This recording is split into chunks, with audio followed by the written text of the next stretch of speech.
Hallo zusammen! Heute gehen wir auf den Ödometerversuch ein. Der Ödometerversuch dient dazu, die Steifigkeitseigenschaften eines Bodens infolge zusätzlicher Belastungen festzustellen. Und das ist wichtig, damit man im Vorfeld eines Bauvorhabens schon die Setzungen des Bodens prognostizieren kann.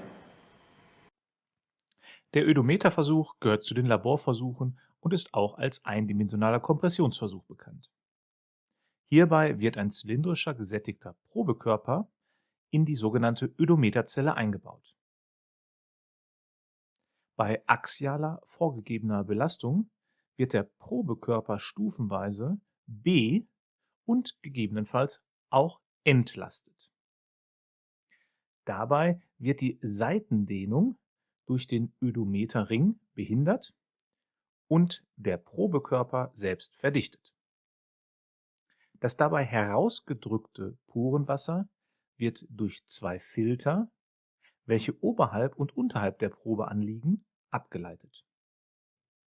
Die zeitabhängigen Höhenänderungen werden mit den zugehörigen Spannungen protokolliert. Diese Kennwerte ermöglichen es, die Zusammendrückbarkeit von Böden im Zuge der Auswertung zu charakterisieren.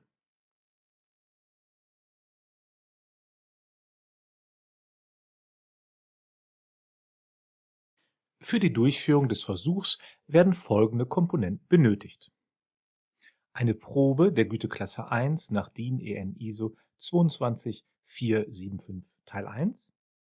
Zudem können gestörte Bodenproben genutzt werden, um zum Beispiel die Wiederverdichtung oder die Wiederaufbereitung zu untersuchen. Werkzeug: Schalen mit glatter Oberfläche, ein Ödometerring mit mindestens 35 mm Durchmesser, einer Höhe von mindestens 12 mm und ein Verhältnis von Durchmesser zu Höhe von mindestens 2,5, eine Zelle mit passender Druckkappe, ein Zeitmesser, eine Waage mit 0,01 Gramm Genauigkeit, destilliertes Wasser, Gewichte entsprechend der gewählten Belastungsstufen und die Versuchsapparatur des Ödometers.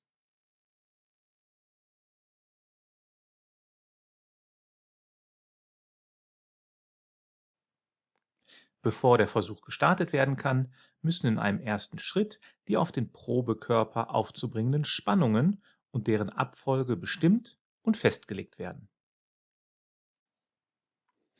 Die Abfolge der auf den Probekörper aufzubringenden Spannungen sollte unter Berücksichtigung der Bodenart, der angenommen bisherigen Belastungssituation des Baugrunds bzw. der zu erwartenden Spannungen und der vom Versuch geforderten Parameter festgelegt werden. Die höchste aufzubringende Vertikalspannung sollte die wahrscheinlich vor Ort auftretende maximale Vertikalspannung überschreiten. Hier wird häufig ein Faktor von 1,5 gewählt. In mindestens 7 festgelegten Laststufen soll der Boden schließlich belastet werden, wobei jede Laststufe üblicherweise das Doppelte der vorherigen Laststufe beträgt.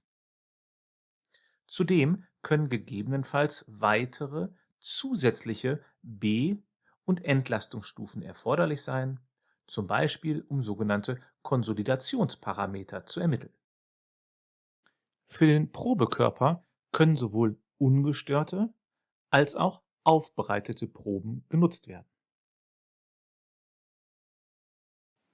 Der Durchmesser des Größtkorns im Probekörper sollte weniger als ein Fünftel der Höhe des Rings betragen. Andernfalls können die Ergebnisse nicht mehr als repräsentativ betrachtet werden. Im Vorfeld des Versuchs wird der Anfangswassergehalt und die Anfangsdichte bestimmt. Nach Herstellung des Probekörpers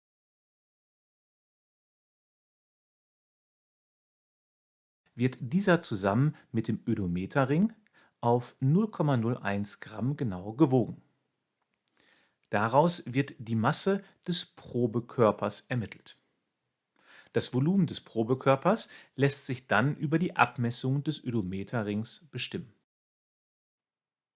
Anschließend wird der Probekörper mit dem Ödometerring in die Zelle eingebaut. Die Druckkappe wird zentrisch aufgesetzt und die Zelle bis zur oberen Filterplatte geflutet.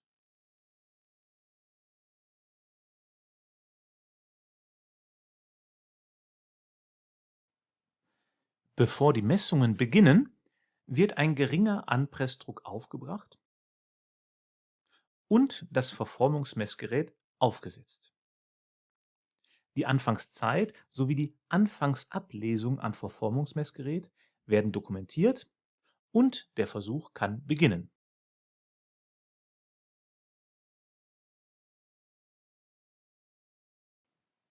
Die Probe wird dann mit den zuvor festgelegten und auf die Probe bezogenen Laststufen belastet. Gegebenenfalls muss auch ein Hebelarm berücksichtigt werden. Diese Belastungen müssen stoßfrei aufgebracht werden und die gemessenen Verformungen werden an dem Verformungsaufnehmer abgelesen und anschließend dokumentiert. Zu Beginn geschieht dies alle 10 Sekunden und nach einer Minute verdoppeln sich die Ableseabstände. Tritt über einen längeren Zeitraum keine Verformung mehr auf und es sind mindestens 24 Stunden seit Beginn der jeweiligen Belastung vergangen, kann der nächste Schritt der Belastung erfolgen. Nachdem alle B- und Entlastungsstufen durchgeführt wurden, wird die vertikale Last entfernt, das Wasser aus der Versuchsvorrichtung abgelassen und die Zelle entnommen. Die Zelle wird auseinandergebaut, um an der ausgebauten Probe weitere Untersuchungen durchzuführen. So wird der Wassergehalt und die Dichte des Probekörpers nach der Versuchsdurchführung bestimmt. Anschließend wird der Probekörper aufgeschnitten, um ihn nach Inhomogenitäten zu untersuchen, die den Versuch verfälscht haben können.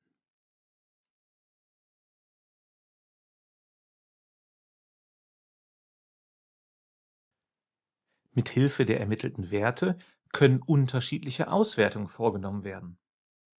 Die gemessenen Verformungen können zum einen im Zeitzusammendrückungsdiagramm grafisch dargestellt werden. Bei dieser Darstellung wird die Zeit seit Versuchsbeginn meist in der Einheit von Minuten auf der Abszisse und die prozentuale Verformung εVF auf der Ordinate aufgetragen.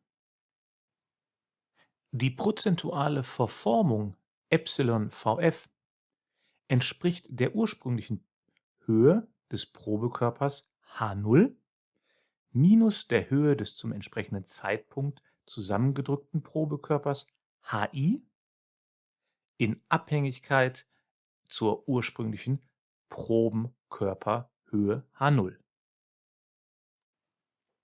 Für eine weitere Darstellung kann aber auch ein Druckzusammendrückungsdiagramm genutzt werden.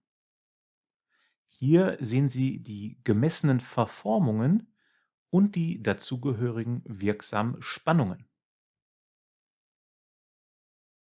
Die auf den Probenkörper aufgebrachten Spannungen Sigma V werden in Kilonewton pro Quadratmeter oder in Kilopascal auf der Abszisse aufgetragen. Dies kann entweder linear oder logarithmisch erfolgen. In Abhängigkeit dazu werden die zuvor erläuterten prozentualen Verformungen εVF am Ende einer jeden Laststufe linear auf der Ordinate aufgetragen. Die einzelnen Versuchspunkte werden dann durch Kurven oder polygonal verbunden. So kann die eindimensionale Formänderung veranschaulicht werden. Mithilfe dieser Darstellung lässt sich zudem in Abhängigkeit des Spannungsniveaus der Ödometermodul EÖD, welcher auch oft als Steifenmodul ES bezeichnet wird, berechnen. Die Ermittlung erfolgt für ein bestimmtes benachbartes Spannungsintervall. Wenn diese Abhängigkeit als linear betrachtet wird, dient die dadurch entstandene Sekante der Berechnung des Ödometermoduls. Durch das Verhältnis Delta Sigma V zu Delta Epsilon Vf wird der Ödometermodul EÖd bestimmt. Mit diesem lassen sich zum Beispiel die Setzungen von Bauwerken abschätzen.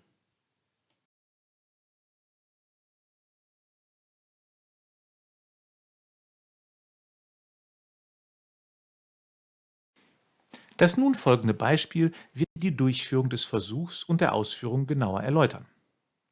Bevor der Versuch gestartet werden kann, müssen in einem ersten Schritt die auf den Probekörper aufzubringenden Spannungen und deren Abfolge bestimmt werden. Um diese sogenannten Laststufen festlegen zu können, muss die zu prüfende Maximalspannung bekannt sein. In diesem Beispiel wird ermittelt, welcher Ödometermodul bei einem Boden bei der Belastung eines geplanten Bauwerks angesetzt werden kann. Die für diesen Versuch geforderte Maximalspannung ist also davon abhängig, welche Spannung laut Planung auf den Boden einwirken wird und ist in diesem Beispiel mit 520 kN pro Quadratmeter vorgegeben. Die höchste aufzubringende Vertikalspannung im Versuch sollte zudem die maximale zu erwartende Vertikalspannung der Planung um das ca. 1,5-fache überschreiten. Dementsprechend wird nun die höchste Laststufe mit 780 kN pro Quadratmeter angesetzt. Durch wiederholtes ungefähres Halbieren des Wertes werden die niedrigeren Laststufen festgelegt. Insgesamt gibt es nun hier 7 Belastungsstufen. Nach Erreichen der höchsten Laststufe wird die Probe dann entlastet. In einem nächsten Schritt müssen die gewählten Belastungen an die Gegebenheiten des Ödometers angepasst werden.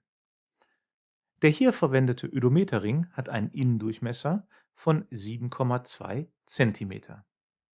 Daraus ergibt sich eine Probenfläche von 40,72 Quadratzentimeter, welche später belastet wird.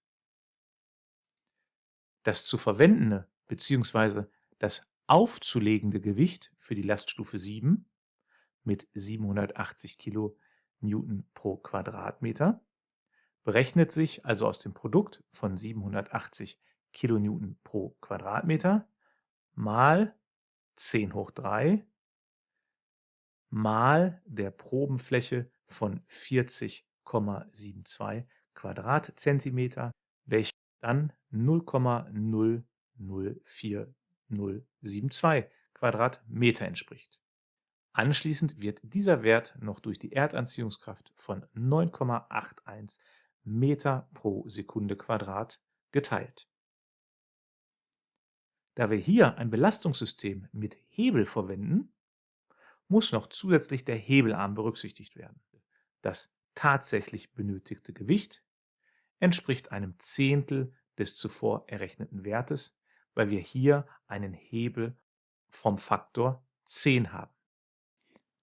Umgerechnet und gerundet ergibt dies nun ca. 32 Kilogramm und entspricht dem maximal aufzubringendem Gewicht, durch das die Probe in Laststufe 7 belastet werden muss. Sind alle weiteren aufzubringenden Gewichte der unterschiedlichen Laststufen berechnet worden, kann die Versuchsdurchführung starten. Nur für den Fall, dass auch Konsolidationsparameter ermittelt werden sollen, müssen auch Entlastungsstufen eingeplant werden.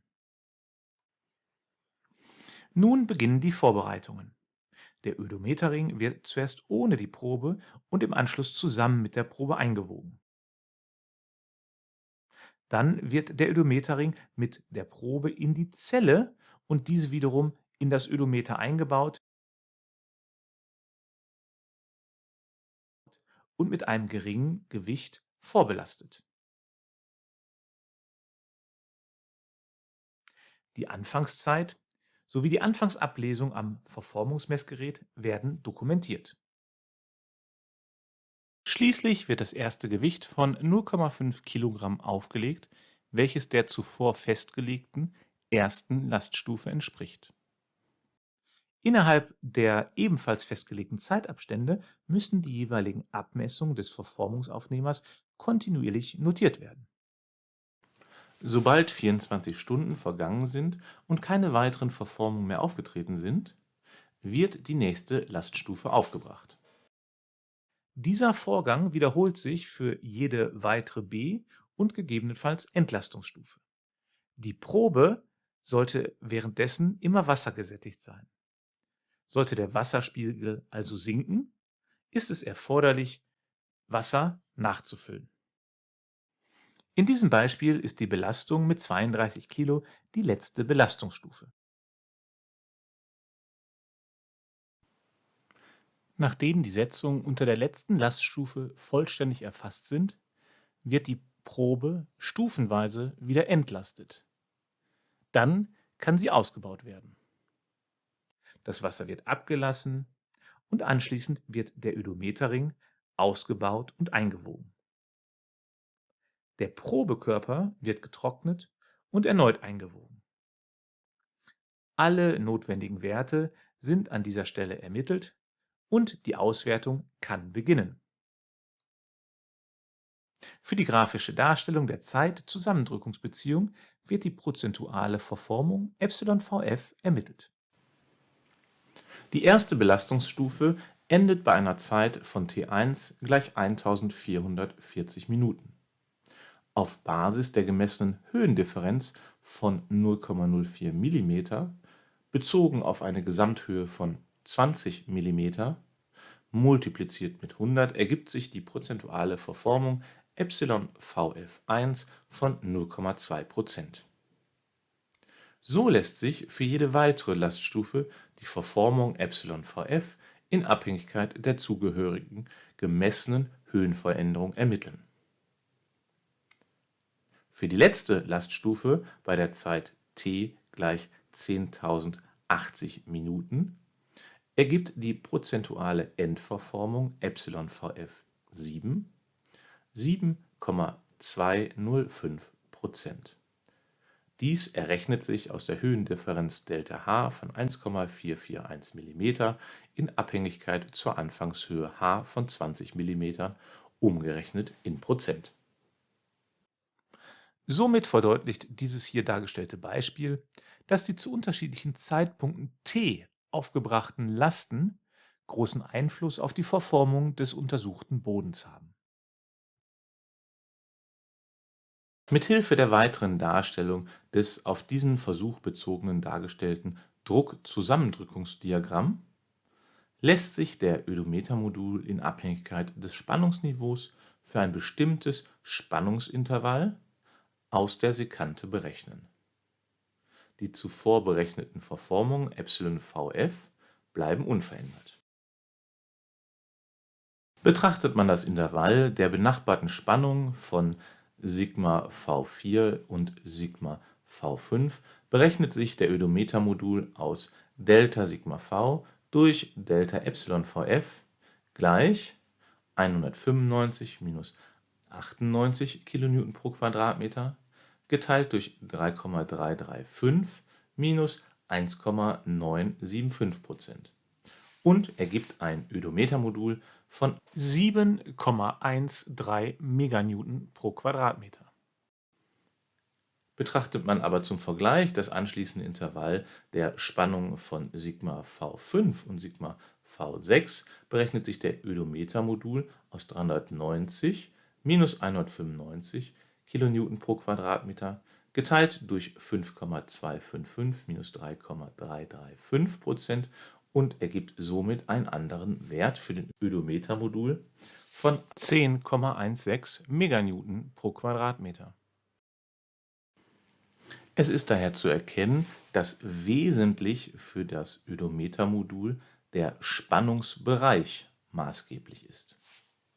In dem auf diesen Versuch bezogenen dargestellten Druckzusammendrückungsdiagramm ist zu erkennen, dass mit zunehmender Normalspannung die bezogenen Verformungen εVF zwar zunehmen, die Kurve dabei aber immer flacher wird.